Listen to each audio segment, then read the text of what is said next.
The rain hammered down as Adam Huxley sped along the deserted back road, his hands tight on the wheel and his heart pounding like a drum.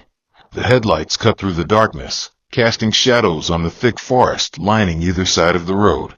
He glanced in the rearview mirror, barely able to make out the black SUV following him, its lights off, lurking in the shadows. He had noticed the SUV about 10 minutes earlier, just after he'd left the cafe. At first, he thought it was nothing, a coincidence. But when he sped up, the SUV matched his speed, and when he turned, it turned too. Now, with his knuckles white against the steering wheel, he was sure. He was being hunted. Come on, he muttered, pressing the gas pedal as hard as he could. His old car groaned in protest, but he couldn't stop. Not now. Suddenly, the SUV roared to life, its headlights flashing on as it lurched forward, closing the distance between them. Adam's heart raced as he veered off onto a narrow dirt path, desperate to shake his pursuer. The SUV followed, its engine roaring louder as it sped up, relentless, like a predator after prey. Then, without warning, Adam's car skidded to a halt, the tires sliding in the mud. He cursed under his breath as he tried to restart the engine, but it sputtered and died. Before he could even think, the SUV pulled up behind him, its door opening slowly. Out stepped a man he recognized instantly. Robert Whitmore, his fiancée Jane's father. The man's face was calm, almost serene, as he approached the car, his figure silhouetted against the headlights. Adam's hands trembled as he fumbled with his door. But it was too late. Robert leaned in, his voice low and cold as he whispered, "You really thought you could take my daughter from me?" With those chilling words, Robert reached in, dragging Adam out of the car and into the cold, unyielding rain. Robert brought out a gun, pointing it to Adam as he says, "If you don't leave my daughter alone, I will make sure you would regret it." Adam says, "But I really love your daughter. I know I'm not as wealthy as you are, but our love is very strong." That even made Robert furious. He pulled Adam into his truck and was about to drive away as Adam screamed, "Help me! Can anyone hear me?" Jane, who has been sleeping at the back seat of Adam's car without knowing what was happening before, now woke up and stepped out from Adam's car. Realizing what her father had done, she felt upset and immediately hurriedly rescued Adam from her father's car.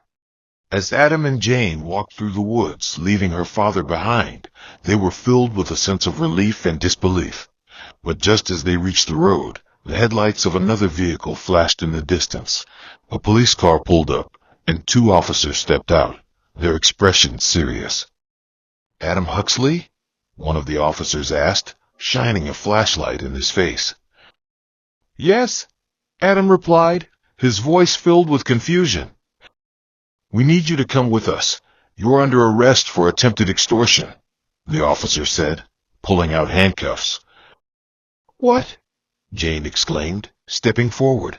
"This has to be some mistake. He didn't do anything."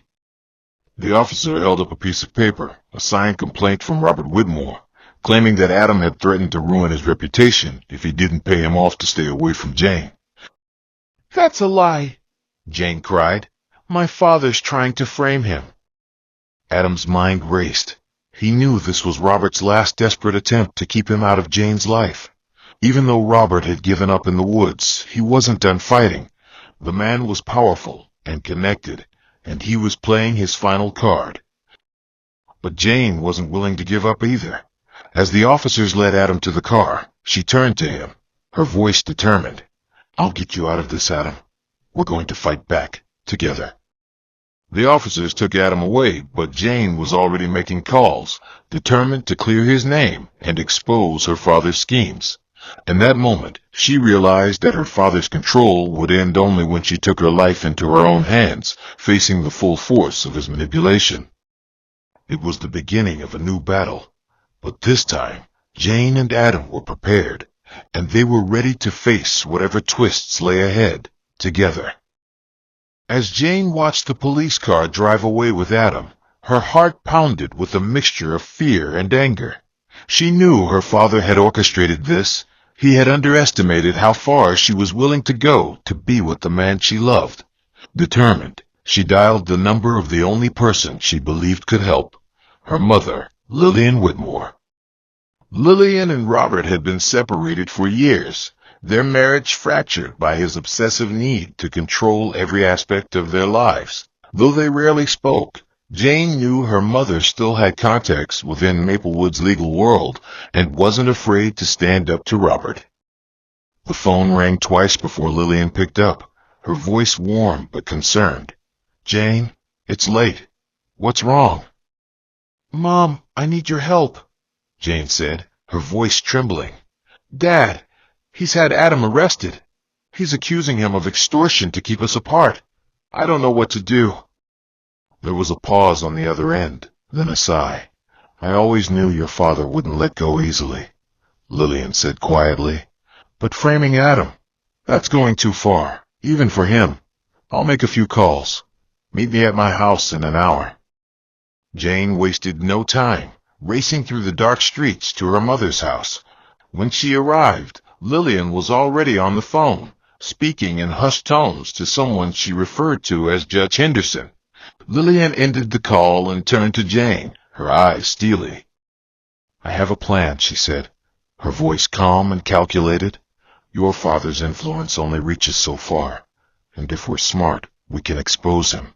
I know some things about his business dealings, things he wouldn't want getting out." Jane's eyes widened. "You mean blackmail him?" Lillian shook her head. "No, we're not sinking to his level. But we can use his secrets as leverage to have the charges against Adam dropped.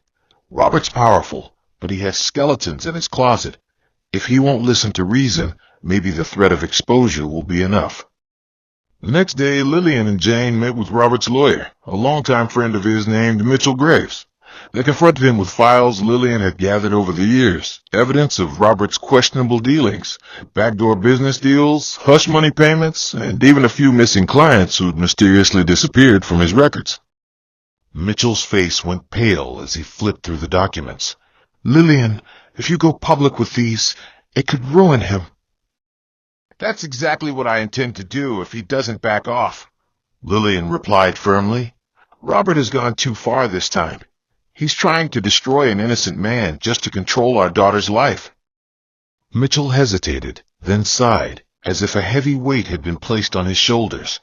"I'll talk to him. But you know Robert. He won't give up easily." That evening, Jane received a call from Adam.